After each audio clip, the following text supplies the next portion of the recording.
252 million years ago, the world ended. Not with an asteroid, not with ice, but with fire. The Earth itself turned against life. Volcanoes erupted across what is now Siberia, not for days or years, but for centuries. They filled the air with poison, the oceans with acid, and the sky with darkness. When it was over, more than 90% of all life on Earth was gone. It was the greatest extinction in the planet's history. Scientists call it the Great Dying. It was the day the oceans died. Before the end came, the world was alive. The continents were joined into one, a supercontinent called Pangaea, stretching from pole to pole. Vast deserts filled its interior. Around its edges, warm, shallow seas teemed with life. There were coral reefs unlike any today, strange, twisted sponges, and shell creatures that built underwater forests. Giant dragonflies filled the skies. Amphibians the size of crocodiles stalked the swamps. Forests of towering trees covered the coastlines. It was a world bursting with oxygen and color, a golden age for life. But deep beneath the ground, pressure was building. A hidden rift in the Earth's crust was opening in what would one day be Siberia. Magma began to rise. For thousands of years, the planet rumbled quietly. And then, all at once, it erupted. The first eruptions were small, rivers of lava, fissures glowing red against the night. But the ground didn't stop shaking. Month after month, year after year, new fissures opened. The eruptions merged into one unstoppable inferno. What began as local devastation became planetary catastrophe. In total, the Siberian Traps covered more than 2 million square miles in molten rock, an area larger than Europe. The lava was so thick that in places it reached depths of 5 kilometers. For nearly 1 million years, the Earth bled fire. Each eruption released enormous amounts of carbon dioxide and methane, greenhouse gases that trapped heat in the atmosphere. The global temperature began to climb. 5 degrees, then 8, then 10. The planet grew feverish. Oceans warmed, winds changed, rain turned acidic. Sulfur clouds filled the sky, blotting out the sun. The seas began to lose oxygen. The great coral reefs, the oldest ecosystems on Earth, started to crumble. Life had no refuge. The air was poison. The oceans were suffocating. At first, life tried to adapt. Some species fled deeper into the oceans. Others migrated toward the poles, searching for cooler climates. But there was nowhere left to hide. The heating oceans began to release their own methane from the sea floor, a deadly gas that fed the cycle, making the planet even hotter. Rain burned forests to ash. Rivers carried acid into the seas. What had started as volcanic fire became a global chain reaction.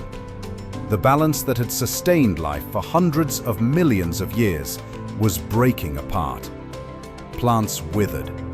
Animals choked. Whole ecosystems collapsed in weeks. And as the Earth warmed, the seas began to die from within. The surface of the ocean turned still and silent. Without oxygen, the water stagnated. Deep currents stopped moving. Sulfur-loving bacteria thrived in the anoxic depths, releasing hydrogen sulfide, a gas toxic to almost all life. The oceans turned green, then purple, then black. Fish floated to the surface by the millions, their bodies bloated, their scales dissolving in acid. Even the land began to rot.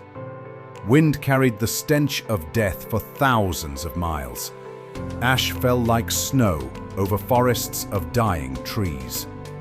The world became quiet, and in that silence, 90% of all marine life vanished.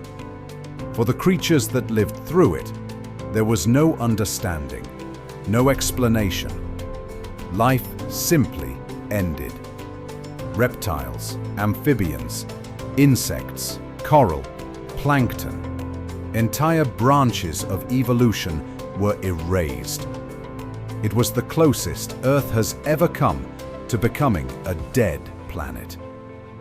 In the fossil record, the line dividing life before and after the Permian is razor thin. One layer of stone marks abundance, the next, emptiness. Scientists call it the PT boundary, the Permian Triassic line. It is the tombstone of an entire world. No asteroid, no sudden impact, just the slow violence of a planet tearing itself apart. Volcano by volcano, century by century, the Earth killed its own creation. And when the last eruption ended, the world was silent. The sky was grey, the seas were dead, and the age of life was over. When the fires finally stopped, the silence began. For thousands of years, the Earth was quiet. Too quiet. The winds no longer carried birdsong or the rustle of forests. The oceans, once alive with movement, lay still. It was the sound of a planet emptied of life. The great dying had left behind a wounded world. Everywhere the signs of catastrophe were written into the stone. Layers of ash, layers of bone, layers of nothing. It was as if creation itself had paused. From space, the Earth would have looked familiar, blue and green, wrapped in clouds. But up close, it was unrecognizable. The air was toxic, the ground was scorched. Rainwater hissed as it fell, turning to acid on contact with stone. There were no coral reefs, no forests, no grass. The land was bare, stripped of life. Even the insects had disappeared.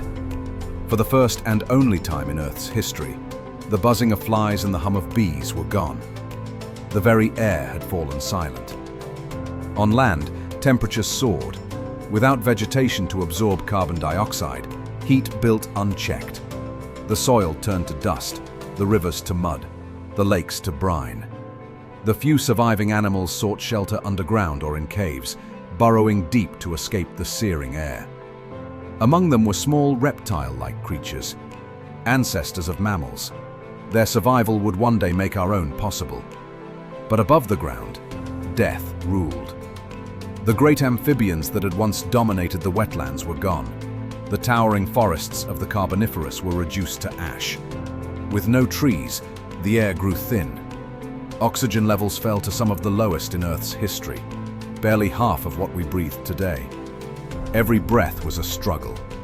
And in the seas, things were even worse. The oceans had become chemical traps, layers of poison stacked upon each other. The surface was hot and sour, saturated with carbonic acid. Beneath it, the deeper layers were filled with hydrogen sulfide, a gas so lethal that it could kill any creature that rose too far towards the surface. Even plankton, the base of the food chain, could not survive. The seas that had once glowed with color were now dark and still. No reefs, no fish, no kelp. Only bacterial mats drifting through black water, feeding on decay. It was as though the ocean had turned against itself. Scientists studying ancient rocks can see it clearly. The black bands of shale formed when the seas went stagnant, and the chemical fingerprint of a world that had stopped breathing. For millions of years, this state persisted. Rainforests vanished. Deserts stretched across the heart of Pangaea from coast to coast. Volcanoes still smoldered, releasing heat and ash, though the worst had passed. The sky was thick and heavy, a dull copper haze. Lightning storms raged without rain. And yet, beneath that devastation, something was stirring. Life, though broken, was not finished. Hidden in burrows and deep ocean trenches, a few species endured. Tiny crustaceans, worms, single-celled algae, small reptilian survivors, the quiet remnants of a once living world. They lived on the edge of extinction for millions of years, but those few survivors carried the code of life forward. Over time, the air began to clear. Ash settled. The temperature slowly fell. Rain became gentler. Volcanoes cooled. The planet was healing, though the recovery was painfully slow, far slower than the destruction. It took more than 5 million years before the ecosystems began to recover in any meaningful way. 5 million years of silence. 5 million years where Earth was nearly still. But eventually, green returned. Moss and ferns spread across the coastlines. Small reptiles emerged from hiding to hunt insects that had begun to return. The first conifer trees took root again. Their needles adapted to the arid, oxygen-starved air. Life was rebuilding itself from the ruins. In the oceans, microscopic algae were the first to come back. They released oxygen, recharging the air bit by bit. Corals began to evolve again, though it would take 10 million years before reefs reappeared. Fish diversified once more, adapting to the new chemistry of the seas. The survivors had evolved under relentless pressure. They were smaller, tougher, faster to reproduce. Evolution had hit a reset button. Everything that came after, dinosaurs, birds, mammals, and eventually humans, was built upon the handful of species that endured those 5 million years of hell. When paleontologists study the rocks from that era, they see two worlds. One before, full of abundance, and one after. A world reborn, cautious and strange. It was not the same planet anymore. The Earth that had existed before the Great Dying was gone forever. The new Earth was hotter, drier, and more dangerous. The skies were different. The seas were darker. The balance of life had been rewritten. And on that fragile new foundation, the next age of life began. The age of reptiles. From the ashes of extinction, the ancestors of the dinosaurs rose. But the Great Dying had done more than just erase life. It had changed the planet itself. It altered the chemistry of the oceans, the makeup of the air, the course of evolution. It left a geological scar so deep that it can still be read in the stone today. For 5 million years, Earth had been a tomb, and yet somehow it recovered. The lesson of that time is not just destruction, but endurance. The planet's worst catastrophe had passed, but the memory of it is written in every breath of air we take and every wave that breaks against the shore. Because once, long ago, the oceans died, and the world came back to life. When the Earth finally healed, the silence gave way to sound again. Rain fell softly on young forests. Wind whispered through the needles of conifer trees. The seas, once black and still, turned blue again. Slowly, the world remembered what it meant to be alive. New creatures emerged into the warmth of the Triassic dawn. The ancestors of the dinosaurs, small, nimble reptiles, hunted along the shorelines. Tiny mammals scurried through ferns. Insects filled the air again, and coral began to rebuild the ancient reefs. Life had returned, but it was not the same life that had come before. Evolution had rewritten the script. Everything that survived the Great Dying had been reshaped by fire and famine. The survivors were tougher, leaner, faster, more adaptable. They were the descendants of endurance itself. From that remade Earth, all future life would descend. The dinosaurs, the birds, the mammals, and ultimately, us. We are the children of catastrophe. The scars of the Great Dying still lie hidden beneath our feet. In the rocks of Siberia, Scientists can see the ancient lava flows, a frozen ocean of stone that once burned red-hot for centuries. In the cliffs of China and South Africa, they find the boundary layer, a razor-thin band of black shale, all that remains of the dead oceans. And inside those layers, they find the fingerprints of a planet in collapse. Carbon isotopes showing runaway warming, sulfur traces from volcanic ash, and the unmistakable signs of acidified seas. Every sample tells the same story. The world got too hot, too fast, and life could not keep up. For millions of years afterward, the Earth balanced on a knife's edge. Temperatures remained high, oxygen low. Each new generation of life evolved in the shadow of the one that had perished. It took 10 million years for the planet to regain anything like stability. And even then, the balance was fragile. The memory of fire still hung in the air. But in that slow recovery, the foundations of the modern world were born. New ecosystems emerged, more complex than before. Predators became smarter, prey became faster, and nature began to experiment again.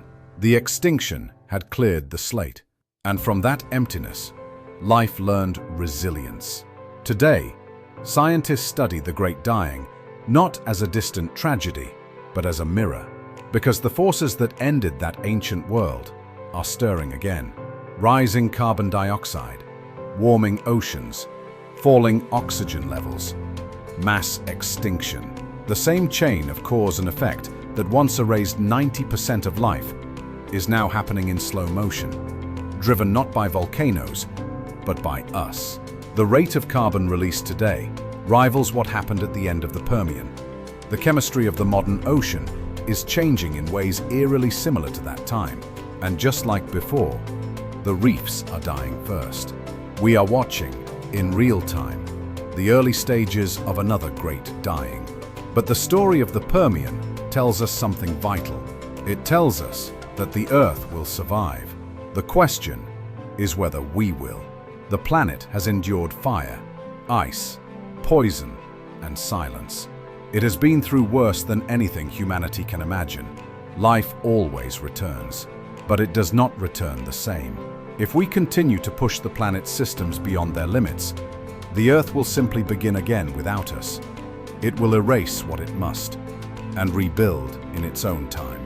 That is the lesson of the Great Dying. Life endures, but never guarantees the survival of those who caused the crisis. When you stand beside the sea and feel the wind on your face, you are feeling the breath of a world that once stopped breathing. Every wave that crashes against the shore is a heartbeat that almost ended. Every living creature carries within it the memory of those who did not survive. We are the echoes of the few who made it through. And the choices we make now, how we treat our oceans, our atmosphere, our fragile world, will decide whether life's story continues or ends again. Because once, long ago, the Earth killed almost everything it had created, and it can do it again. The Great Dying was not just a chapter of prehistory. It was a warning, a whisper from the stone, reminding us that the planet is patient, and that life, though eternal, owes us nothing. The day the oceans died was also the day life began again. And from that fragile beginning came every living thing that walks, swims, or breathes today. The story of the Great Dying is not just about extinction, it's about rebirth. It's about a world that fell silent and then found its voice again. And as long as we remember it, perhaps we won't make the same mistake twice.